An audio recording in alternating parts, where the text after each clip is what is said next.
Tahimik ang buong bahay. Ang tanging ingay ay ang mahinang tiktak ng orasan sa kusina at ang huni ng mga ibon sa labas ng bintana. Sa likod ng makakapal na kurtinang kulay gatas, nakaupo si Helena Berge sa lumang upuang kahoy, kaharap ang isang itim at puting litrato ng kanyang kapatid, si Padre Toms, nakangiti sa larawang iyon. Suot ang kanyang simpleng abito at hawak ang isang rosaryo. Biglang bumukas ang telebisyon. Wala pang tunog pero sa scrolling headline, binasa niya, pumanaw si Padre Toms Berge ngayong umaga. Na-freeze ang kanyang katawan. Hindi agad pumasok ang balita sa kanyang isip. Parang bumigat ang hangin sa loob ng sala. Kinuha niya ang remote at pinindot ang volume.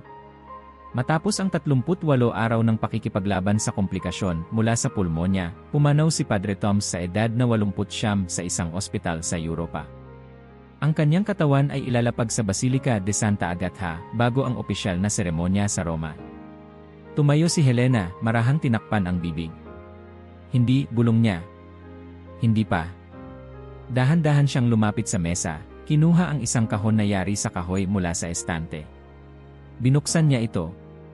Nandoon ang mga sulat ni Toms, mga sulat kamay, may amoy pa ng lumang papel, at ilan sa mga ito ay may mga bahid ng luha.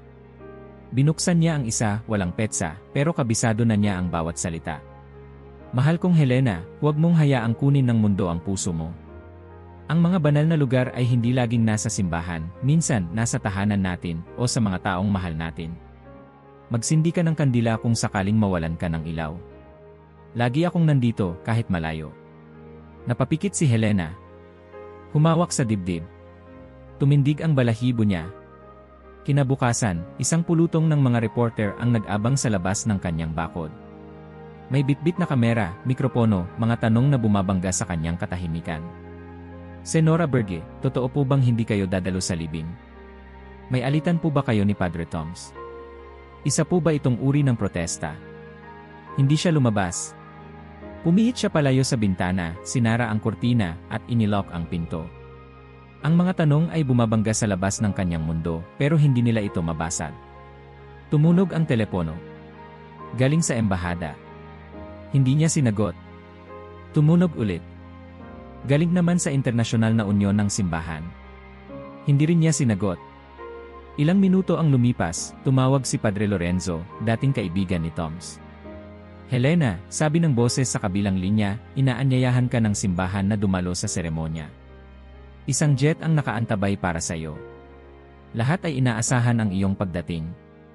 Hindi ako pupunta, sagot ni Helena. Tahimik, walang puot, walang drama. Dito ako magluluksa. Maiintindihan ba ito ng publiko? Tanong ni Lorenzo. Wala akong utang sa publiko, sagot niya.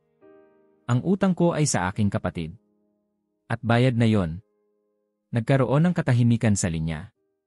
Pagkatapos ay binaba niya ang telepono. Nang gabing iyon, nagsindi siya ng kandila sa lumang altar sa kanyang silid. Sa tabi nito, pinatong niya ang isang maliit na krusipihong kahoy, regalo ni Toms noong siya ay 14 pa lamang. Huminga siya ng malalim saka pumikit. Hindi kita iniwan, kuya, bulong niya. Hindi mo rin ako iniwan. Kahit kailan. Kinabukasan, isang sulat ang dumating. Makapal, may tatak ng gintong selyo. Binuksan niya ito.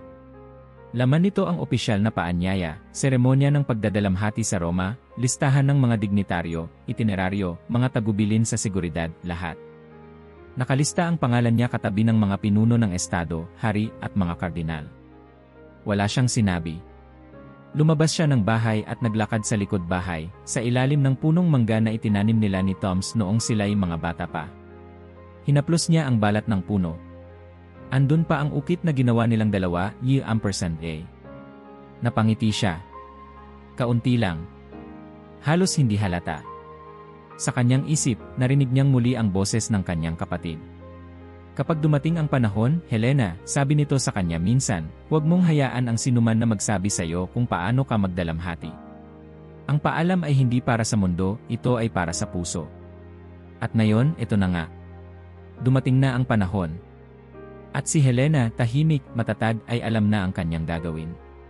Isang linggo pa lang ang nakalilipas mula nang pumanaw si Padre Toms, ngunit tila ang mundo ay nakahanda na sa isang palabas. Ang kanyang mukha ay nasa mga pahayagan, sa mga billboard, sa bawat news sticker na umiikot sa mga telebisyon. Sa mga paliparan, mga istasyon ng tren, mga simbahan, ang kanyang pangalan ay binibigkas na parang dasal o utos. Ang huling paalam ng siglo, sabi ng isang broadcaster. Ang ama ng mga taong walang tinig, ayon sa isa pa. Sa Roma, iniulat na isasara ang mga pangunahing kalsada upang bigyang daan ang milyong-milyong dadalo sa libing. Magsasama-sama roon ang mga pinuno ng estado, ang hari ng Espanya, ang pangulo ng Estados Unidos, mga emperador ng silangan. Ang lahat ay inaasahan. Lahat. Kabilang si Helena. Ngunit sa kanyang munting bahay sa Ituzaing, tahimik ang mundo. Walang paparazzi ngayon, nang matapos ang unang alon ng balita, tila nawala ng interes ang karamihan. Ngunit ang mga liham ay patuloy na dumarating. Ang kanyang mailbox ay pun araw-araw. May mga sulat mula sa mga opisyal ng simbahan, tagapayo ng mga diplomatiko, at mga lumang kaibigan na tila ngayon lang ulit naalala ang kanyang pangalan. Isang hapon, dumating si Padre Emiliano, isang matandang pari na minsang kasamahan ni Toms. Dinala siya ng isang sedan na kulay abo. Maingat siyang pumasok sa bakuran, may hawak na envelope at isang kahong maliit. Helena, sabi niya sa pagbati. Matagal na tayong hindi nagkita. Padre Emiliano, sagot niya, bahagyang tumango. Maari ba akong pumasok sandali? Tumingin si Helena sa langit. Walang ulap. Tahimik ang paligid. Pagkatapos ay binuksan niya ang pinto. Sa loob ng bahay, pinagsilbihan niya ng kape ang pari. Hindi sila nag-usap agad. Tahimik silang naupo, parang dalawang estranghero na nagkukunwaring magkakilala pa rin. Sa huli, ang pari ang unang bumitaw. May utos ang lupon, anya. Nais nilang dumalo ka sa seremonya. Hindi lamang bilang kapatid ni Toms, kundi bilang tagapagmana ng kanyang alaala. Huwag niyo akong gawing bahagi ng palabas, mariing sagot ni Helena. Napayuko ang pari. Hindi namin gustong bastusin ang iyong paraan ng pagluluksa. Ngunit naintindihan mo, hindi ba? Kailangang may mukha ang alaala. Kailangang may pamilya. May pangalan si Toms. May gawa. Hindi niya kailangang may kasamang palakpak. Tahimik muli. Kinuha ni Padre Emiliano ang maliit na kahon. Ipinatong ito sa mesa. Galing ito sa kanya, anya. Iniabot niya ito sa akin 2 linggo bago siya isinugod sa ospital. Walang ibang tagubilin kundi, ibigay mo ito kay Helena kung sakali. Hindi agad kinuha ni Helena ang kahon. Tinitigan niya ito, para bang umaasa itong kusa itong magbubukas o magsasalita. Iwan mo na lang, sabi niya sa wakas.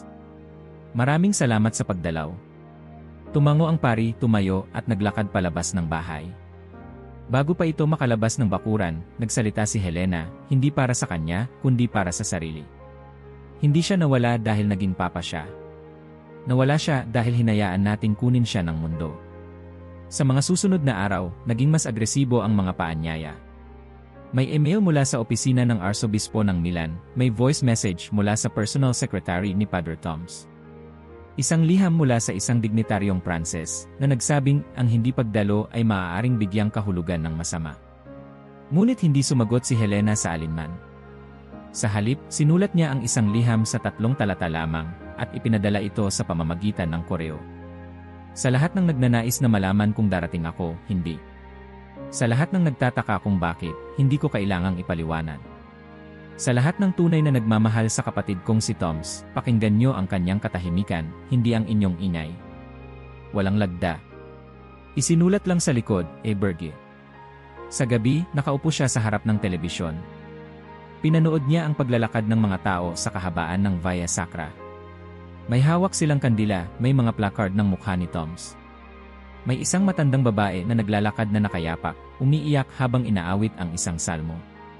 Tinapik ng isang bata ang balikat nito. Lola, kilala niyo po ba siya? Sagot ng babae. Hindi siya naging akin, pero parang naging ama ko rin siya. Pumikit si Helena. Ang bawat eksena sa ni ay tila martilyo sa kanyang dibdib. Pero hindi siya umiiyak. Kinabukasan, isang latalain ang lumabas sa isang pahayagan. Bakit tahimik si Helena Berge?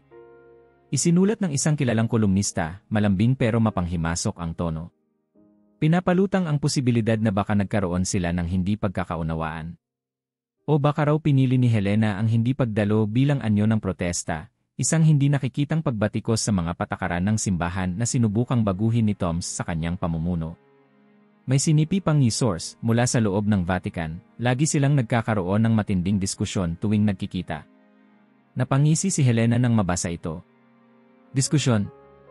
Ang huling pag-uusap nila ni Toms ay sa telepono, ilang linggo bago ito isugod. Tahimik iyon, puno ng pahinga at pag-amin.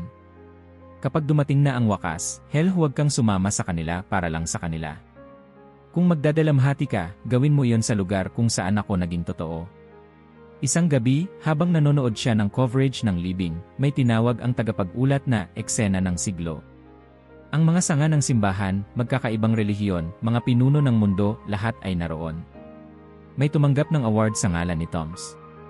May mga pangakong bagong panukala, mga inisyatibang ipinangalan sa kanya. Sa pagitan ng mga bulaklak at mahahabang dasal, biglang ipinakita ng kamera ang isang bakanteng silya, nasa pinakaharap, may pangalan, Helena Birgit. Tila mas tumahimik ang eksena. Tila mas umingay ang balita. Sa kanyang bahay, sinindihan niya ang kalan para mag-init ng tubig. Pinanood niya ang maliit na kahong iniwan ni Padre Emiliano. Sa wakas, binuksan niya ito. Laman nito, isang maliit na rosaryo gawa sa kahoy. Sa gitna, isang liham. 3 salita lamang. Huwag mong kalimutan. Umupo siya. Niyakap ang rosaryo. Ipinikit ang mga mata. Hindi ko makakalimutan, bulong niya. Pero hindi ko rin ito ibabahagi sa sinuman na hindi marunong makinig. Bago pa man naging ama ng mundo si Toms, bago pa man ang mga tunog ng kampana sa Roma o ang pagbati ng milyon-milyong tagasunod, siya muna ay naging isang batang lalaki sa isang lumang bahay sa sulok ng isang bayan sa timog ng Argentina, sa Tres Corazones. At si Helena. Siya ang munting aninong palaging nasa likuran niya. Mainit ang araw sa alaala ni Helena. Palaging mainit. Parang walang simoy ng hangin sa mga bakuran ng mga bata roon. Ang alikabok ay palaging nakaangat sa hangin at ang kanilang mga paa ay laging marumi. Ngunit kahit ganun, masaya sila. Ang bahay nila ay gawa sa lumang kahoy, may bubong na kinakalawang na yero, at may isang silid lang para sa lahat. Ang ama nilang si Ernesto ay isang tagapagbantay ng riles, palaging amoy langis at bakal. Ang ina naman, si Doña Amalia, ay tahimik ngunit may matalas na mata, parang kayang basahin ang laman ng isip mo bago mo pa man ito maisip. Si Toms ang panganay sa 5. Si Helena ang bunso, 13 taong mas bata. Ang pagkakaiba ng edad ay hindi naging hadlang. Sa katunayan, iyon ang naging dahilan kung bakit si Toms ay tila isa ng ama sa mata ni Helena. Noong siya ay 4 na taong gulang, may bangungot siyang napanaginipan. Umiiyak siya ng mahina sa kama nila habang tulog pa ang lahat. Dahan-dahan, bumangon si Toms, humawak sa kanyang kamay, at binulong, wala ka nang dapat katakutan. Ako ang bahala. Hindi siya umiyak muli ng gabing iyon. Tuwing gabi, kapag tapos na ang hapunan at ang ilaw ng lampara ay isa na lang ang natitirang sindi, si Toms ang nagbabasa ng Biblia sa kanya, hindi dahil kailangang gawin, kundi dahil gusto niya. Pakinggan mo to, Helena, sabi ni Toms habang hawak ang pahina ng Mateo. Mapapalad ang mga mapagpakumbaba sapagkat mamanahin nila ang lupa. Alam mo kung ano yung ibig sabihin niyan? Na hindi tayo dapat sumigaw para marinig. Eksakto, sagot niya, ngumiti. Yung totoo, hindi kailangang malakas ang tinig para mapansin ng langit. Mula noon, hinanap-hanap ni Helena ang boses ng kapatid niya tuwing gabi, parang musika. Parang dasal. Isang araw ng Sabado, nagkasira ang sapatos ni Toms. Tiyak dapat siyang pupunta sa misa kinabukasan. Umupo siya sa gilid ng kama, tinititigan ang punit sa gilid ng swelas. Hindi na siguro ako makakapunta, bulong niya. Nakita ito ni Helena, tahimik lang siyang lumabas at binalikan siya pagkaraan ng ilang minuto. May hawak siyang panlampaso, punit na tela at kawayan, binunot ang mga piraso ng tela at inilagay sa harap ni Toms. Gamitin mo ito. Pwede mong tahiin. Pang-ayos ng sapatos, anya. Napangiti si Toms. Aba, matalino ang kapatid kong ito. Hindi. Magaling lang ako sa mga bagay na importante. Doon unang beses siyang hinalikan ni Toms sa noo. Lagi mo akong ginugulat, Helena. Habang lumalaki si Toms, unti-unti rin siyang nagiging iba. Mas tahimik, mas mapagmasid. Hindi siya sumasabay sa away ng mga batang lalaki. Hindi siya palaaway. Kapag may gulo sa kalsada, siya ang unang bumubulong ng tama na. At kapag may batang umiiyak dahil walang pagkain, si Toms ang unang maghahati ng kanyang tinapay, kahit kulang pa yon para sa sarili niya. Magtitira ka sana para sa sarili mo, sermon ng kanilang ama minsan. Hindi mo kailangang busugin ang tiyan para mapawi ang gutom ng puso, sagot niya. Walang sinagot si Ernesto. Pero mula noon, mas madalas niyang tinatapik si Tom sa balikat. Si Helena naman, habang lumalaki, ay lalo pang naging malapit sa kapatid. Palagi siyang kasama sa paglalakad papunta sa estasyon, sa pagbisita sa simbahan, o sa pagtulong sa kanilang ina sa paglalaba. Si Toms ay parang aninong hindi niya gustong malaglagan. Isang gabi, tinanong niya ito, "Kuya, bakit laging may bitbit kang maliit na krusipihong kahoy?" "Tandaan mo to," sagot ni Toms, "kapag may bagay kang mahigpit na hawak, hindi ka mawawala kahit saan ka dalhin. Paano kung wala kang dalang kahit ano? Magdasal ka. Ang panalangin, hindi mo kailangang hawakan. Dadalhin ka pa rin sa tamang lugar." Sa eskwelahan, hindi pinakamatalino si Toms. Hindi rin siya laging una sa klase. Pero siya ang unang tinatawag tuwing may batang nawawala. Siya ang una kapag may batang tinamaan ng lagnat. Siya ang humahawak ng kamay ng mga bagong estudyante sa unang araw ng klase. Ang guro nila noon ay si Senorita Alvarez, isang matandang dalaga na kilala sa pagiging istrikta. Isang araw, may batang nadapa at duguan ang tuhod. Walang gustong lumapit, lahat takot madamay. Pero si Toms, hindi nagdalawang isip. Kumuha ng puting panyo, nilinis ang sugat, at inakay ang bata papunta sa klinika. Pinagtripan siya kinabukasan ng ilan. Tinawag siyang imadre at utusan ng mga pulubi. Umiiyak si Helena sa bahay nang marinig iyon. "Bakit nila ginagawa yon sa'yo, kuya?" "Dahil hindi nila alam ang halaga ng pagtulong," sagot ni Toms, habang ginugupit ang sirang parte ng kanyang pantalon. "Darating ang araw, hindi na ako kailangang ipagtanggol. Mauunawaan din nila." At dumating na ang araw. Ika-18 kaarawan ni Toms. May pakandila ang kanilang ina. Isang simpleng hapunan. Ngunit nang tanungin siya kung ano ang hiling niya, tumayo si Toms at tumingin sa bintana. "Gusto kong maging pari." Tumahimik ang lahat. Ang ina nilang si Amalia ay napaiyak agad. Hindi dahil sa lungkot, kundi dahil sa kaba. Si Ernesto hindi nagsalita. Uminom lang ng kape. Si Helena tumayo at umalis ng hapag. Umakyat sa kama at tinakpan ang sarili ng kumot. Nang gabing iyon, pumasok si Tom sa silid niya.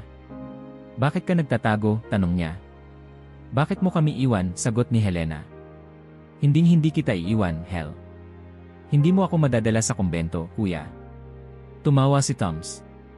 "Hindi mo kailangang sumama sa akin. Pero dadalhin kita sa loob ng puso ko." Nang sumunod na linggo, nagsimulang magtrabaho si Tom sa isang botika habang nagsasanay sa seminaryo. Uwi siyang pagod, may mga sugat sa kamay, ngunit palagi siyang may dalang tinapay para kay Helena. "Maliit lang ito," sabi niya. "Pero galing sa pawis ko."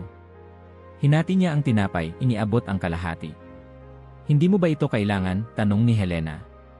"Mas kailangan ko ang makita kang masaya," sagot niya.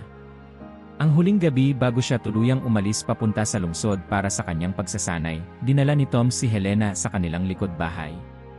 "Kapag may nangyaring masama sa akin, o kung hindi mo ako marinig sa matagal na panahon, anya. Walang magyayaring masama sa'yo," agad na putol ni Helena. "Makinig ka muna." Umupo sila sa lilim ng punong mangga. "Kapag nangyari man yon, tandaan mo lang to." Kumuha siya ng kutsilyo at inukit ang kanilang inisyal sa puno. New _A. Habang buhay itong nakaukit dito. Gaya ng pagmamahal ko sa'yo. Huwag mo akong hanapin sa mga altar. Hanapin mo ako rito. Sa punong ito. Sa alaala. Sa puso mo. Kinabukasan, wala pa ang araw, umalis na si Toms. Iniwan niya ang isang sobre sa ilalim ng unan ni Helena. Binuksan niya ito pagkalipas ng ilang araw.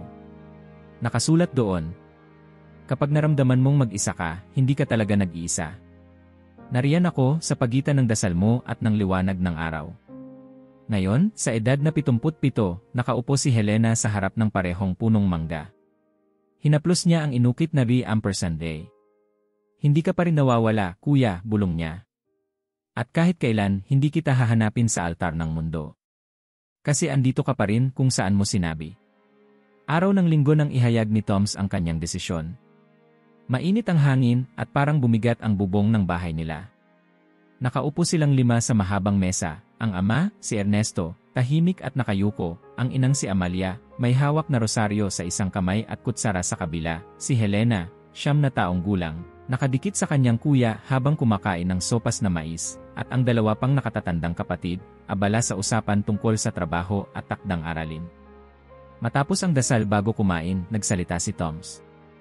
May kailangan akong sabihin. Tumigil ang lahat. Tatanggapin na ako sa seminaryo. Sa susunod na buwan, aalis na ako papunta sa lungsod. Mag-aaral ako sa loob ng kumbento. Para sa priesthood. Parang may pumutok na salamin. Walang tunog pero lahat ay nagkabitak.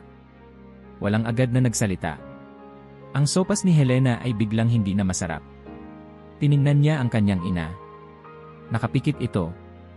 Hawak ang rosaryo ng mas mahigpit, parang kinukurot. Si Ernesto ay hindi tumingin kahit kanino. Bagkus, tinungga ang isang buong baso ng tubig at tumayo.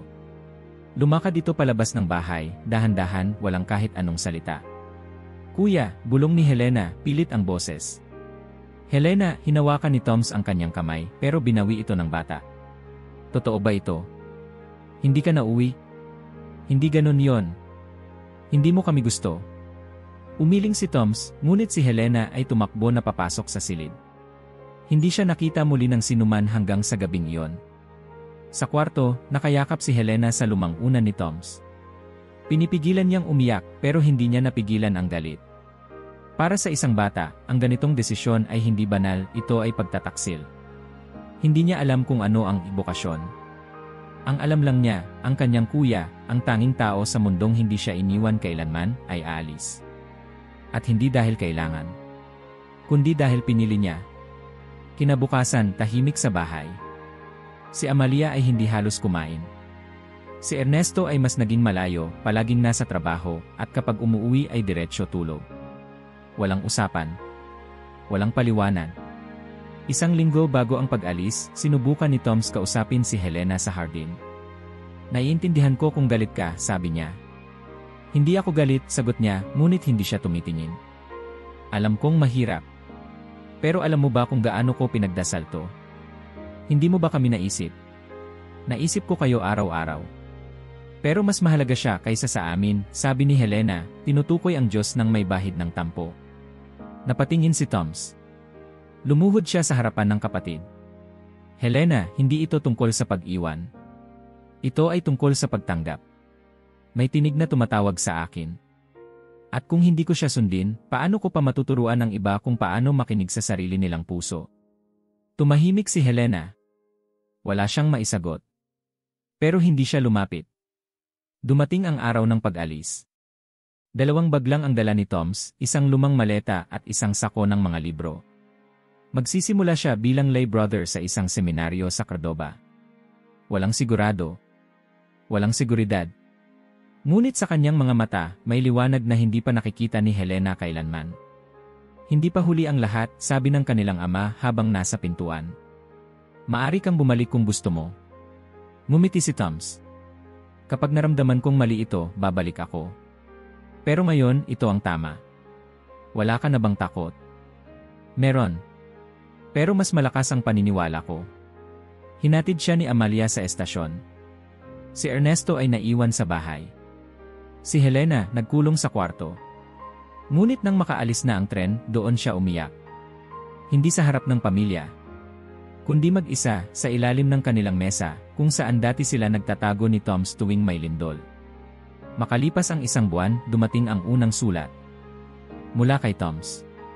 Mahal kong Helena. Ang unang gabi ko rito ay malamig. Pero ang dasal ko ay mainit kasi ikaw ang una kong naisip. Alam kong galit ka pa.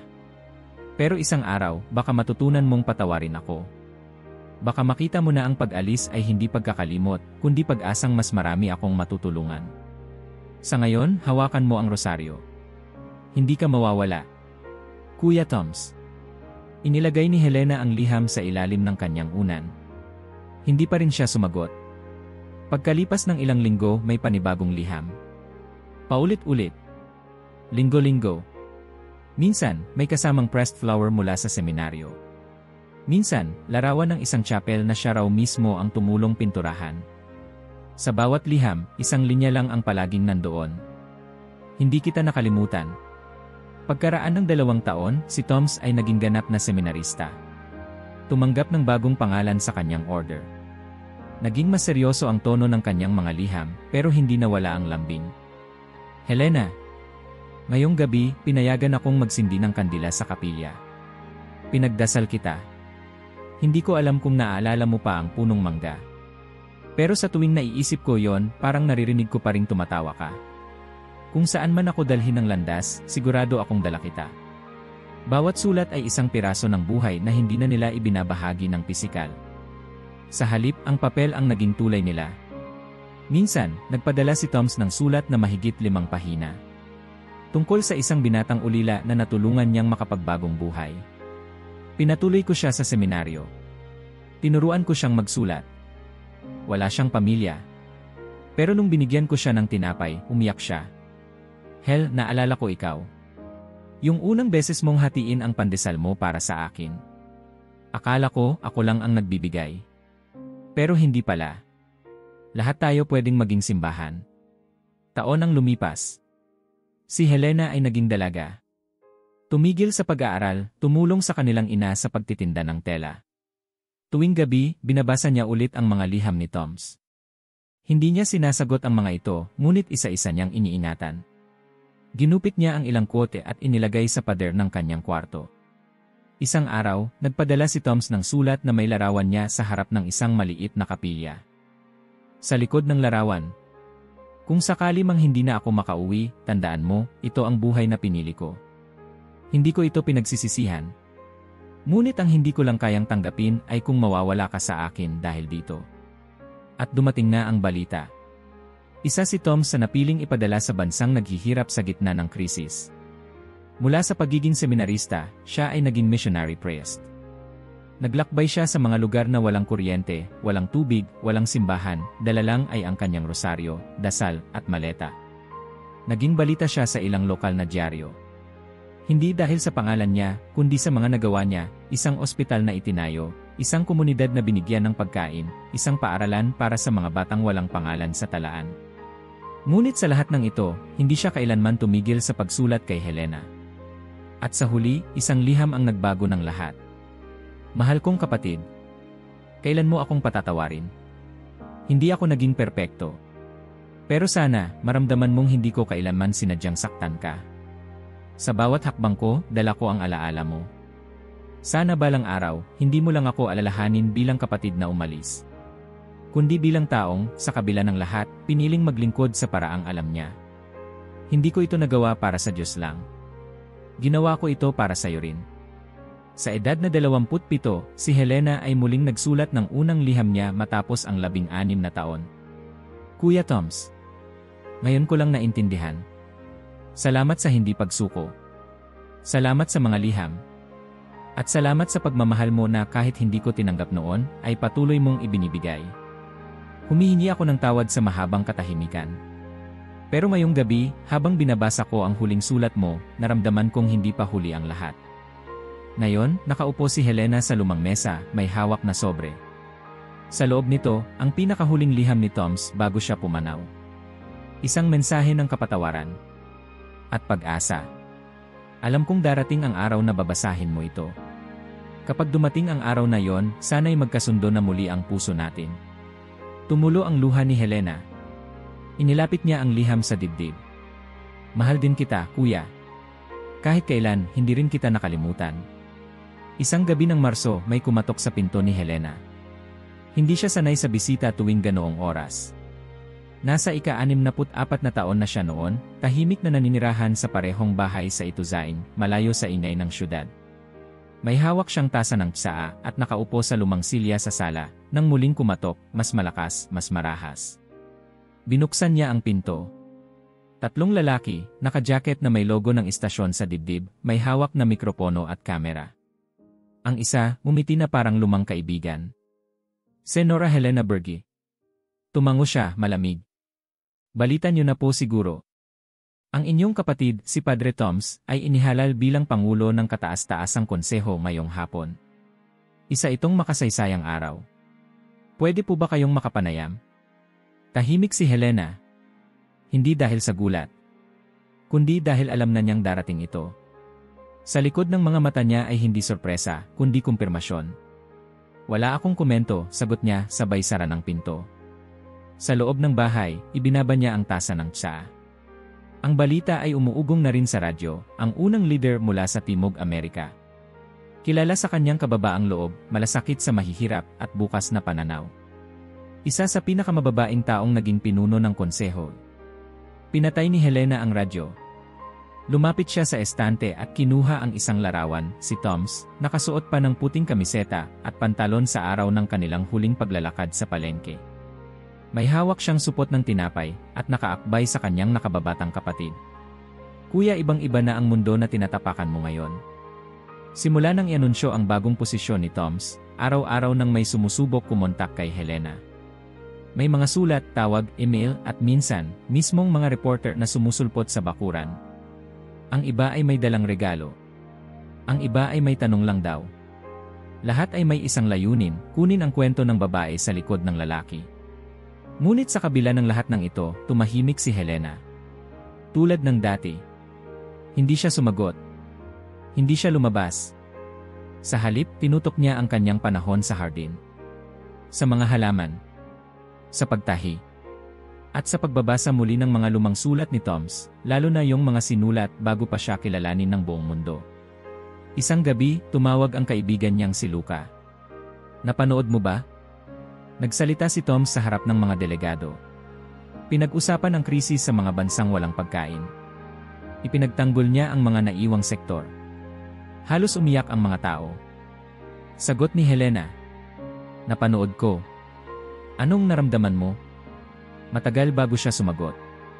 Sa wakas, ang sabi niya lang ay, parang wala na siya sa akin.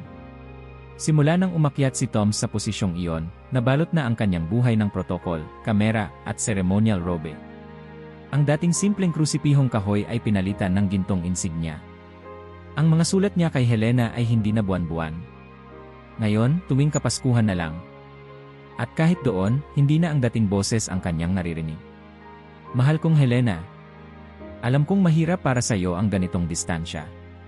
Ngunit gusto kong malaman mong nasa puso kita kahit saan man ako naroroon.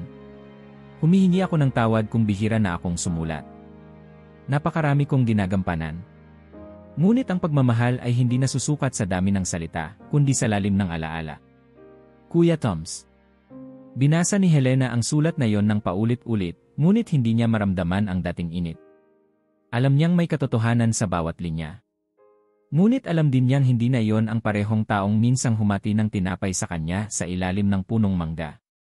Sa isang espesyal na dokumentaryo, ipinakita ang kabataan ni Toms, mga lumang larawan, mga guro na nagpapatotoo sa kabutihan niya, mga pari na nagsabing, mula't simula, alam naming iba siya. At saka may narrator na nagsabi, ang kanyang pamilya ay nanatiling tahimik sa kabila ng lahat. Lalo na ang kanyang kapatid na si Helena, ang tanging natitirang Berge. Nagpause si Helena sa panonood. Pinindot ang mute. Tinitigan ang screen kung saan makikita si Toms na nakikipagkamay sa mga pinuno ng mundo. Hindi galit ang naramdaman niya. Hindi inggit. Kundi isang uri ng kalungkutan na walang pangalan. Isang paalala, hindi na niya ito mahahawakan muli sa parehong paraan. Hindi na ito si Kuya Toms ng Tres Corazones. Siya na ngayon ang mukha ng mundo. At dahil doon, wala nang lugar para kay Helena sa tabi niya. Isang hapon, dumating ang isang liham. Hindi mula kay Toms, kundi mula sa kanyang tagapayo. Maayos ang sulat kamay, magalang, formal. Senora Berge. Inaanyayahan po kayong dumalo sa taunang pagtitipon ng mga pamilya ng konseho. Isang espesyal na upuan ang nakalaan para sa inyo. Isa rin po kayong mahalagang bahagi ng buhay ni Padre Toms, at nais naming kilalanin yon. Wala siyang sinagot. Tinupi ang liham at inilagay sa ilalim ng mesa. Doon ito nanatili. Lumipas ang mga taon. 2. 3. Panay ang media appearances ni Toms. Konbensyon dito. Pagbisita roon. Misa sa Africa. Panawagan sa mga lider ng mundo na gawing prioridad ang mahihirap, ang kalikasan, ang mga naapi. Lahat ay tumatango. Lahat ay humahanga. Ang dating batang nagbabasa ng Mateo sa gabi ay ngayoy nagsasalita sa harap ng mga banyagang senador. Ang kanyang mga salita ay isinusulat sa marmol, inililimbag sa pader ng mga ospital, binibigkas sa mga klase. Ngunit sa bahay sa Ituzain, ang kanyang tinig ay naging alaala na lang. Isang umaga, bumisita si Luca. Bitbit nito ang isang lumang balita, nakapaloob sa isang sobre. Baka gusto mong makita to, sabi niya. Binuksan ni Helena ang sobre. Nandoon ang isang artikulo mula sa Diaryong Europeo. Isang eksenang kuha kay Toms, naglalakad sa isang maliit na bayan, walang suot na opisyal na kasuotan, hawak lang ang payong ng isang bata. Sa caption, ang pinuno na tumangging sumakay sa bulletproof car. Naglakad kasama ang tao sa ulan. Tinitigan ni Helena ang larawan. Napangiti. Kaunti lang. Yan ang kuya ko, bulong niya. Ngunit ang ngiting iyon ay mabilis ding naglaho. Hindi dahil sa pangungulila, kundi dahil alam niyang hindi na iyon mangyayari muli. Ang kanyang mundo at ang mundo ni Toms ay tuluyan ng nagkahiwalay. Sa huli, sa kalendaryo ng simbahan, isang araw ay ipinangalan sa kanya, araw ng pagtuturo ni Padre Toms. Isang okasyon ng pagkilala. May misa. May parada. May aklat. Nakatanggap si Helena ng paanyaya. Ngunit imbes na dumalo, nagtungo siya sa simbahan ng kanilang kabataan. Walang tao. Tahimik. Umupo siya sa parehong upuang kahoy na pinag-upuan nila noon. Kuya, sabi niya, malayo ka na. Pero hindi ako galit. Hawak ang isang sulat mula sa kanya, inilagay niya ito sa gitna ng altar, sa tabi ng kandila. Tanggap ko na. Isa kang ilaw na piniling sumabog sa langit para sa iba. Pero alam mo kung saan ako masaya. Sa gunita na hindi mo ako kailanman sinama sa ingay. Na kahit naging sa mundo ka na, hindi mo ako ginawang palabas. Bago umalis ng simbahan, tumingin siya sa imahe ng krusipihong kahoy. Tila lumamig ang hangin. Sa labas, umambon. Lumakad siya pa uwi, walang dalang payong. Tinanggap ang ulan. Maliliit na patak. Walang proteksyon. Parang sa litrato. Parang kay Toms. Umuulan ng mahina sa Ituzain. Parang hindi lang langit ang nagdadalamhati, kundi ang buong hangin sa paligid. Ang mga patak ng ulan ay tila mga basag na salita na hindi kailanman na iparating. Sa kabilang bahagi ng mundo, milyong katao ang nakasuot ng itim. Mga dignitaryo, mga leader, mga deboto. Lahat nagtipon sa harap ng isang kabaong na puting-puti, nakalatag sa gitna ng damba ng bato. Ang katawang walang buhay ni Toms Berge ay inilagak sa gitna ng kasaysayan. Samantalang ang kapatid niyang si Helena ay naglalakad sa putikan, hawak ang isang payong na may sira sa gilid, nakababa ang tingin, at suot ang lumang bestidang kulay abo na dati ay gamit niya tuwing linggo. Hindi siya nasa Roma. Wala siya sa basilika. Wala siyang litratong kasama ang mga obispo. Wala siyang mikroponong kausap. Pero nagdadalamhati siya sa paraang tanging ang puso lang ang nakakaunawa. Una niyang pinuntahan ang lumang panaderya sa kanto. Sarado na ito ngayon, pero dati itong tambayan nila ni Toms tuwing Sabado ng umaga. Doon sila bumibili ng ensaymada na isa lang ang laman, pero pinaghahasya nilang dalawa. Lumapit siya sa pinto. Nakadikit pa rin ang lumang karatulang isarado na. Salamat sa mga taon. Hinaplos niya ang kahoy. Parang naramdaman niya pa ang mga yabag ng kanilang kabataan. Kuya, mahinang bulong niya. Naalala mo ba to? Dito ka unang nagtanong kung kaya ko bang magmahal kahit walang kapalit. Sabi ko, depende sa tinapay. Ngayon alam ko na ang sagot. Lumakad siya muli. Sa bawat hakbang ay isang alaala. Sa bawat kanto ay isang bahagi ng nakaraan na muling nabubuhay. Sumunod siyang tumungo sa kapilyang lumana sa gilid ng plaza. Hindi na ganoong kadalas puntahan ng tao. Ang pintura sa labas ay nangumupas. May mga damong tumutubo sa pagitan ng pader at semento. Pero sa loob, nananatili ang liwanag. Pumasok siya, tahimik. Walang misa. Walang tao. Lumapit siya sa altar. Mula sa bag, inilabas niya ang isang maliit na kandila. Sinindihan ito, saka inilapag sa tabi ng estatwa ng Birhen. Tinitigan niya ang apoy, liit na liit, pero hindi nagpapatinag. Hindi mo kailangan ng milyon para maalala. Minsan, isang ilaw lang ang sapat, bulong niya. May lumang babae sa likod ng kapilya, tagapaglinis. Nilapitan siya. Senora Helena. Kayo nga ba yon? Napatingin siya. Ngumiti ng mahina. Ako nga. Diyos ko. Kamusta na po kayo? Napakabuti ng inyong kapatid. Sa lahat ng ginawa niya sa lugar na ito, hindi namin makakalimutan. Tuwing may nangangailangan, kahit wala na siya rito, may dumarating na tulong. Galing daw kay isang kaibigang hindi kilala. Alam naming siya yon. Ngumiti si Helena, ngunit walang sinabi. Kaya po ba kayo narito? Nagpaalam. Hindi kayo sa Roma. Hindi ko kailangan ng batong altar para magdasal. Dito kami nag-umpisa. Dito ko siya babalikan. Niyakap siya ng matanda. Walang sermon. Walang tanong.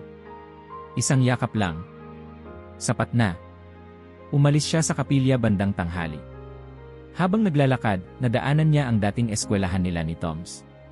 Sirang-sira na ang gate. Ang bakod may lamat.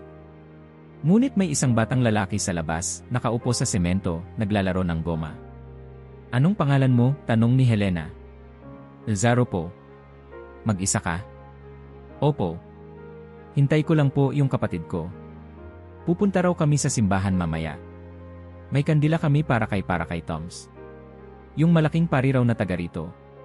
Napangiti si Helena. Umupo sa tabi niya. Magaling kang kapatid, Lazaro. Parang siya rin po. Mas magaling pa. Pagka-uwi sa bahay, ibinaba ni Helena ang mga gamit. Umupo sa lumang upuan sa sala. Binuksan ang radyo. Naroon ang live coverage ng libing. Naririnig niya ang boses ng tagapagbalita, punang damdamin. Ngayong araw, ang mundo ay nagdadalamhati sa pagkawala ng isang ilaw ng panahon. Si Toms Berge ay hindi lamang pinuno, siya ay tagapagligtas ng maraming nawalan ng tinig. Pumasok ang mga tinig ng mga tao sa background, iyakan, dasal, palakpakan. Pinatay ni Helena ang radyo. Tumahimik ang buong bahay. Bumukas ang pinto sa alaala niya. Huling bisita ni Toms, 2 taon bago ito namatay. Payat na ito noon, maputla, pero ang mga mata, nagninining pa rin, parang apoy na ayaw mamatay. Helena, sabi niya habang hawak ang kamay nito. Hindi na ako babalik dito, sa tingin ko. Bakit? Tanong niya noon, may kaba. Ramdam ko lang. Hindi dahil sa sakit. Kundi dahil ang huling lakad ko ay hindi na para sa akin. Para na sa kanya. Hindi mo kailangang sabihin yan. Ngunit mumiti lang si Toms. Gusto kong marinig mo. Tumahimik silang dalawa. Walang dasal. Walang sermon. Pagkatapos, humawak siya sa kamay ni Helena. Matagal. Mainit pa. Buo pa. Kapag dumating na ang huling yugto, Hel, gusto kong malaman mong wala kang kailangang gawin na labag sa damdamin mo. Huwag mong sundin ang mundo. Sundin mo ako. Sundin mo ang sarili mo. Naiintindihan ko. Hindi pa. Pero balang araw, maintindihan mo. Ngayon, habang naririnig niya ang mga kampanang nanggagaling sa simbahan ng Roma sa malayo, malalim, at paulit-ulit, nakapikit si Helena sa kanyang sala. Ang bawat tunog ay parang pagpindot sa damdamin. Ngunit hindi siya umiyak. Hindi rin siya tumayo. Sa halip, bumalik siya sa kanyang lumat maliit na altar. Sinindihan niya ang huling kandila. Sa tabi nito, inilapag niya ang rosaryong iniwan sa kanya ni Toms. At saka siya lumuhod. Walang salita. Walang dasal. Ang puso lang ang nagsalita. Sa isang mundo kung saan ang lahat ay may dokumento, larawan, at coverage, si Helena ay nagpaalam sa katahimikan. At sa katahimikang iyon, narinig niya ang kapatid. Hindi sa boses. Kundi sa kalma. Hindi sa telebisyon. Kundi sa alaala. Salamat, Hel, narinig niya. Pinili mong hindi sumigaw. Kaya narinig kita. Isang linggo matapos ilibing si Toms, bumigat ang hangin sa paligid ni Helena. Hindi dahil sa ulan, kundi sa mga salita na palihim at palakas ng palakas, gaya ng bagyong hindi na kayang itikom ng mga pinto't bintana. Nag-umpisa ito sa isang artikulo. Isang dating kasamahan ni Padre Toms ang naghayag. Ang yumaong leader ay umano'y may kagustuhang ilibing sa isang maliit na simbahan sa Argentina, hindi sa napiling monumento sa Roma. Gusto niya ng katahimikan, sabi ng source. Hindi niya ginusto ang engrandeng seremonya. Mabilis ang apoy ng chismis. Sa mga dyaryo, pagtatalo sa pagitan ng simbahan at ng pamilya. Sa radyo, bakit wala si Helena Berge sa libing ng pinakamahalagang leader ng ating panahon? Sa social media, rebelde. Hirij. Inaangkin ang kapatid pero tinatalikuran ang simbahan. Bawat araw may bagong patak ng lason. May mga mensaheng iniipit sa ilalim ng pinto ni Helena. May nagsulat ng traidora sa kanyang gate gamit ang pulang pintura. Isang hapon, pinagsigawan siya ng isang estrangherong dumaan, hindi mo siya minahal. Hindi siya sumagot. Binura lang niya ang pintura gamit ang tubig, suka, at asin. Pagkatapos, naupo siya sa veranda, at sa unang pagkakataon matapos ang libing, umiyak siya, hindi dahil sa galit, kundi dahil sa pagkapagod. Hindi ka ba magsasalita? Tanong ni Luca, kaibigan niya, habang pinapalitan ang kurtina sa sala. Para saan? Sagot ni Helena. Para linawin ang totoo. Para hindi ka nila wasakin sa maling akala. Ang totoo ay hindi kailangang ipaliwanag. Alam niya ang katotohanan. At sapat na yon. Hindi siya ang kausap mo ngayon, Helena. Mundo na ang kalaban mo. Tumingin si Helena sa kaibigan. Mahaba ang katahimikan bago siya sumagot. Kung laban ito, hindi ko kailanman sinalihan. Ngunit hindi lahat ng tinig ay marahas. May mga liham ring dumating na may paggalang, may habag. Mahal ka pa rin namin. Salamat sa pagtahimik. Mas naramdaman namin si Tom sa kilos mo kaysa sa buong seremonya. Hindi mo kailangang humingi ng tawad. Ang katahimikan mo ay dasal. Ngunit isa lang sa mga sulat ang nagbago ng lahat. Ito ay galing kay Padre Emiliano, ang matandang pari na minsang nagdala ng kahon mula kay Toms. Helena, alam kong hindi mo kailangan ng paalala. Pero gusto kong malaman mong maraming tao ang nangangapa sa dilim ngayon. Ikaw lang ang may hawak ng ilaw na makakatulong sa kanilang makakita. Hindi mo kailangang magsalita para sa sarili mo. Pero baka kailangan mo nang magsalita para sa kanya. Noong gabing iyon, bumalik si Helena sa lumang aparador. Kinuha niya ang isang sobre. Luma na ito. Binigay ni Toms 12 taon na ang nakaraan. May isang papel sa loob. Nakapirming sulat kamay. Kung sakaling hindi na ako makarating sa huling pahina, ikaw ang pipili kung paano ito matatapos. Hindi ko nais ng drama ni ng monumento. Ang gusto ko lang ay katapatan. Kung kaya mong ilahad ang totoo, gawin mo ito. Kung hindi, huwag kang mabahala. Alam kong pipiliin mong tama. Kinabukasan, tinawagan niya ang estasyon ng radyo sa bayan. Si Enrique ang sumagot, matagal na nilang kakilala. Siya ang nagbabalita ng mga piyesta, mga pagkamatay, mga kasal sa komunidad. Hindi ito malaking estasyon, pero sapat na para marinig ng mga taong tunay na kilala siya at si Toms. Helena, tanong ni Enrique, hindi makapaniwala. Gusto kong magsalita, anya. Sandali lang. Isang beses lang. At walang edit. Tahimik si Enrique. Pagkatapos ng ilang segundo, dito ka na bukas, 2:00. Ihahanda ko ang studio. Dumating siya ng eksakto. Walang suot na makeup. Walang bitbit na papel. Dalangin lang sa bulsa at rosaryong nakapulupot sa palad. Sa loob ng booth, inayos ni Enrique ang mikropono. Tumango ito. Handa ka na? Hindi, sagot niya, ngiti ang sagot. Pero sige na. Ilang sandali ang katahimikan sa ere. Pagkatapos, pumasok ang boses ni Enrique sa programa. Ngayong hapon, isang panauhing hindi natin inaasahan. Kilala ninyo siya. Pinag-usapan siya. Pero ngayon, makikilala natin siya sa sarili niyang salita. Narito si Senora Helena Berge. Lumapit si Helena sa mikropono. Huminga. Magandang hapon, panimula niya. Tinig na tahimik pero buo. Hindi ako sanay sa mikropono. Masanay ako sa pananahi at pagtanim ng halaman. Pero heto ako ngayon, hindi para ipagtanggol ang sarili. Kundi para igalang ang alaala ng kapatid ko. Maraming salita ang itinapon nitong mga nakaraang araw. Salitang masakit.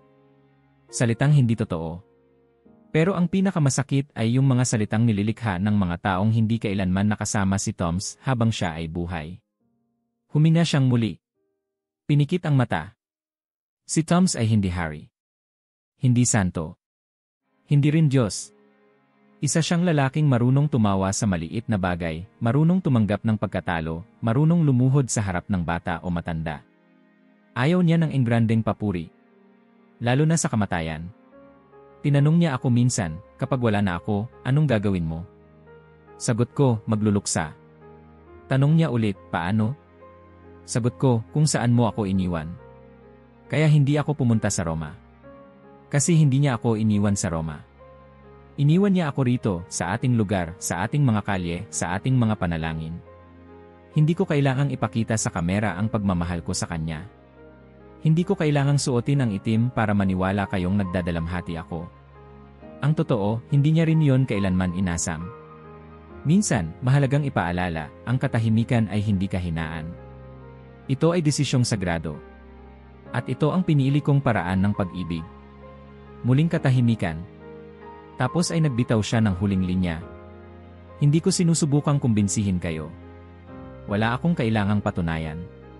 Pero kung tunay niyong minahal si Toms, pakinggan niyo ako hindi sa ingay ng mundo, kundi sa payak na katapatan ng isang kapatid. Tumango si Enrique. Dahan-dahan, pinutol ang mikropono. Walang musika. Walang komersyal. Diretsong na ipalabas. Pag-uwi ni Helena, walang bandila sa bakuran. Wala ring sulat sa ilalim ng pinto. Walang kulay pulang pinturang nakaspray sa pader. Tahimik lang. Sa susunod na araw, may nag-iwan ng isang garapon ng pulot sa hagdan. Walang sulat. Walang pangalan. Sumunod na gabi, may batang dumaan. Iniwan ng isang papel sa mailbox. Salamat po, Senora Helena. Tinuruan niyo kaming makinig sa katahimikan. Ngumiti si Helena. Hindi dahil panalo siya. Kundi dahil alam niyang narinig na siya, sa wakas, hindi bilang rebelde, kundi bilang kapatid. Makalipas ang 2 araw mula sa panayam ni Helena sa radyo, nagsimula nang umikot ang mga salita niya gaya ng apoy sa tuyong damo. Hindi siya marunong sa teknolohiya, pero sinabi ni Luca na ang recording ng programa ay na-upload na raw sa internet, sinubaybayan ng libo-libo, at kinopya ng mga tagapagbalita sa loob ng bansa at labas nito. May nagsabing brutal ang katapatan. May isa namang nagkomento, ito ang pinakamatahimik na himagsik na narinig ko. Ang ibang mga opisyal ay tahimik. Ang ilang tagasunod ni Toms ay nalito. Ang ilan nasaktan. Pero ang karamihan, ang tahimik na karamihan, ay naramdaman ang sinabi ni Helena. At iyon lang ang mahalaga sa kanya. Kinabukasan, muling inanyayahan siya sa parehong estasyon ng radyo. Di tulad ng una, ito ay naka-livestream sa video. Isang kameraman lang, isang ilaw, isang mikropono. Si Enrique ulit ang tagapanayam. Ngunit ngayon, walang balot. Walang intro. Walang ipanauhin. Helena, simula niya, handang-handa ang mundo makinig sa'yo. Ngayon lang siguro, sagot niya, umiti ng bahagya. Bukas, may bagong paksa na sila. Pero ngayon, ikaw ang tinig. At marami kang nasabi na binasag ang pananahimik ng maraming taon. Maaari ba naming marinig pa, hindi ang paliwanag, kundi ang katotohanan mo? Tahimik sandali si Helena.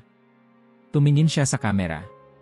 Hindi takot, kundi may kasamang antas ng pagkumpisal. Hindi ko inaakalang darating ang araw na magsasalita ako para sa kapatid kong hindi kailanman hiningi na ipagtanggol siya. Pero heto tayo. At kung ito ang pagkakataong ibinigay sa akin para sabihin ang totoo, hindi ko ito tatanggihan. Huminga siya, saka nagsimula. Si Toms hindi siya propeta para sa akin. Hindi siya santo. Hindi siya simbolo. Siya ang sahig kung saan nakatayo ang buong pagkatao ko. Ang taong kumandong sa akin noong gabi ng lindol. Ang humawak ng kamay ko noong natutong akong magdasal. Ang unang bumati sa akin tuwing birthday ko, kahit pa nasa kabilang dulo na siya ng mundo. Wala sa akin yung mga titulo. Hindi ako lumuhod dahil sa posisyon niya. Niluhuran ko siya sa puso ko dahil kahit lumipad siya, bumabalik pa rin siya sa lupa. Sa akin. Kapag sinabi nilang hindi ko siya minahal dahil hindi ako nagpakita sa libing, para bang sinabi nilang ang pagmamahal ay nakikita lang sa kamera, sa itim na damit, sa malaking kabaong. Napabuntong hininga si Helena. Pero saan ba talaga nag-umpisa ang pamamaalam? Sa pagkamatay? O sa mga taong naiwan? Ang paalam ko sa kanya ay hindi kailanman isinabay sa orkestra, ni sa ulat panahon ng balita. Ginawa ko ito sa loob ng kapilyang dati naming nililinis. Sa ilalim ng punong mangga kung saan namin inukit ang mga inisyal namin. Sa kandilang sinindihan ko nang walang sinumang nakatingin. Nagbago ang tono ng boses niya, naging mas mababa, mas marahan. Sinabi niya sa akin, taon bago siya pumanaw, kapag dumating na ang araw, Hel, ayokong ipilit mong gawin ang ayaw mong gawin. Hindi mo ako kailangang patunayan. Paalam ay hindi para sa mundo. Para yan sa ating dalawa lang. Nang sinabi niyang iyon, alam ko na. Kaya ako'y nanatili. Hindi ako nagtago. Hindi ako umatras. Pinili ko lang ang paraan na hindi kailangang sumigaw para marinig. Marami ang nagsabing tinanggihan ko siya. Ang totoo, tinupad ko lang ang hiling niya. Tahimik si Enrique. Hindi niya agad alam kung paano papasok.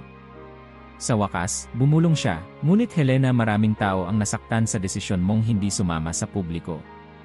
Marami ang nadismaya. Ano ang masasabi mo sa kanila? Tumango si Helena. Ang pagkadismaya ay karapatan. Pero ang buhay na magkasama kami ni Toms, ang mga taon ng katahimikan, ng mga liham, ng mga gabing kami lang ang nag-uusap sa sulok ng kusina, yon ang hindi nila nakita. Paano ko ipapaliwanag ang 30 taon ng pagmamahal sa loob ng 30 minuto ng seremonya? Hindi ko sinasabi na mali ang mga naroon. Karapatan din nila ang umiyak ng malakas, ang maglakad sa parada, ang magdasal sa dambana. Pero hindi ko kailangang lumuhod sa bato para ipakitang mahal ko ang kapatid ko. Hindi ko kailangan ng palasyo. Ni hindi ko kailangan ng basbas ng publiko. Si Toms mismo ang nagturo sa kinyan. Sa kabila ng kanyang kapangyarihan, pinili niyang manirahan sa maliit na silid, tumangging gamitin ang mga alok na marangya, at kahit kailan, hindi niya pinayagang sirain ng tungkulin ang kanyang kaluluwa. Minsan, tinanong ko siya, bakit hindi mo ginagamit ang posisyon mo para sa personal mong ginhawa? Sagot niya, Helena, ang ginhawa ay hindi laging kaginhawaan. Minsan, ito ang simula ng pagkalimot. At totoo yon. Marami ang naging makapangyarihan pero nalimutan kung sino sila. Si Toms siya ang nagpaalala sa akin na hindi kailangang sumabay sa agos kung ang agos ay hindi para sa'yo. Tumigil si Helena. Tumingin sa gilid, saka muling tumingin sa kamera. Kung mahal niyo si Toms, itigil niyo ang paglalaban kung saan dapat ay may kapayapaan. Wala akong kailangan sa inyo. Pero kayo, baka kailangan niyong marinig ito, hindi lahat ng hindi umaapir ay wala. Minsan, ang pinakatotoong pagmamahal ay yung hindi kailanman humingi ng pansin. Naglakad ang kamera papalapit ng kaunti, kusa.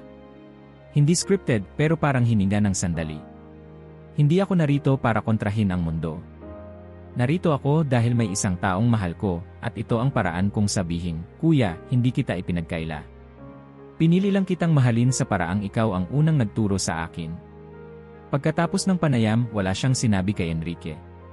Tinanggal lang niya ang clip ng mikropono, pinunasan ang luha sa pisngi, at lumabas ng studio. Doon, sa labas ng estasyon, may 3 taong naghintay. Hindi media. Hindi reporter. Mga simpleng tao lang. Isa ay matandang babae na may hawak na balde ng mga rosas. Para po sa inyo, sabi niya. Galing sa taniman ko. Dahil hindi ko siya nakilala, pero ngayon parang alam ko na kung sino siya dahil sa inyo. Tumango si Helena, tinanggap ito, at saka tumuloy pa uwi. Kinagabihan, habang nasa bahay, tinignan niya ang mga rosas. Inilagay niya ang ilan sa altar, ang iba sa mesa. Wala siyang binuksang eje, hindi siya nag-check ng balita. Pero dumating si Luca, may dalang lumang tablet, pinilit siyang panoorin ang clip. Baka gusto mong marinig ang reaksyon ng mundo. Noong una, ayaw niyang panoorin. Pero nang makita niya ang mga komentaryo, napangiti siya. Salamat, Senora Helena. Ipinagdasal ko na may magsalita ng tapat. Dumating ka. Ang katahimikan niya ay mas malakas pa sa sermon ng marami. Ngayon ko lang nakita kung gaano kasimple pero kalalim ang tunay na pagmamahal. May isa pang komento na tahimik niyang binasa ng 3 ulit. Namatay ang isang leader, pero muling nabuhay ang alaala ng isang kapatid. Maraming salamat sa pagmumukhang totoo. Bago matulog, kinuha ni Helena ang huling liham ni Toms. Sa likod nito, sinulatan niya ang sarili. Walang seremonya ang makakapalit sa bawat gabing magkasama kami. Walang titulo ang mas mabigat kaysa sa kamay na humawak sa akin noong gabi ng takot. Kung may dahilan kung bakit ako hindi sumama, ito lang, hindi ko siya kailangang ipagpatunay sa mundo. Alam niya. At alam ko. At bago niya isara ang ilaw, binulong niya sa dilim. Salamat, kuya. Tinuruan mo akong maging totoo kahit walang nakakakita. Umagang-umaga pa lang, gising na si Helena. Tahimik ang buong paligid. Wala pang ingay ng mga sasakyan. Wala pang boses ng tao sa kalye. Tanging ang mga huni ng ibon sa malapit na punong akasya ang maririnig at ang marahang pagtunog ng hangin sa mga dahon. Bitbit niya ang isang puting liryo. Isa lang. Walang kartolina, walang laso, walang card. Isang bulaklak na simple, ngunit buo ang loob. Sa kamay niya rin, may maliit na sobre, luma, parang galing sa isang panahon na matagal nang lumipas. Bumaba siya sa hagdan, binuksan ang gate, at nilakad ang daan papunta sa likod ng lumang bahay kung saan siya lumaki. Doon, sa maliit na hardin, may isang lupaing binungkal. Walang lapida. Walang krus. Wala ring pangalan. Isang bilog lang na punang damo, may maliit na kahoy sa gitna, at nakapaligid ang 4 na batong pabilog. Sa harap nito, isang ukit sa kahoy. No &AE. Ito ang kanyang ginawa matapos ang balitang hindi nais ni Toms mailibing sa monumento. Sa kabila ng ingrandeng seremonya sa Roma, ng milyong sumaksi, ng mga salitang inilimbag sa marmol, walang kahit isa sa mga iyon ang nais niya noong siya'y nabubuhay. At alam ito ni Helena. Kaya sa hardin kung saan sila unang naglaro, sa ilalim ng langit na kanilang tinanaw tuwing gabi bilang magkapatid, doon niya ginawa ang kanyang paalala. Hindi bilang kapalit, kundi bilang alaala ng isang hiling. Lumuhod siya sa harap ng kahoy. Inilapag ang bulaklak. Tumayo ng saglit. At sa kamarahang binuksan ang sobre.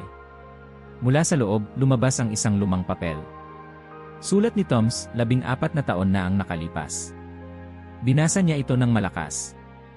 Hell, kung balang araw mawala ako sa paningin mo, huwag kang malungkot. Hindi mo ako kailanman makikita sa liwanag ng telebisyon o sa taas ng entablado. Hanapin mo ako sa paligid ng mga taong minamahal mo. Sa simpleng pagkain, sa halik ng hangin sa umaga, sa halakhak ng batang walang pag-aari. Nandyan lang ako. Lagi. Kuyay. At saka parang may pumutok sa dibdib niya. Sa unang pagkakataon, binitiwan niya ang lahat. Ang tibay. Ang pagpigil. Ang tahimik na lungkot na kinimkim sa loob ng maraming taon. Umiiyak siya. Hindi sa galit. Hindi sa pagsisisi. Kundi sa kalayaan ng pagkakaunawa. Ilang minuto siyang nakaluhod. Ang mga kamay ay basa ng luha, ang mukha ay hindi na mapigil ang panginginig. Ngunit habang tumatagal, unti-unting lumalambot ang bigat. Parang may hinawakan siyang bagay na matagal nang dapat pakawalan. Pagkatapos ng lahat, tumayo siya. Humugot ng malalim na hininga.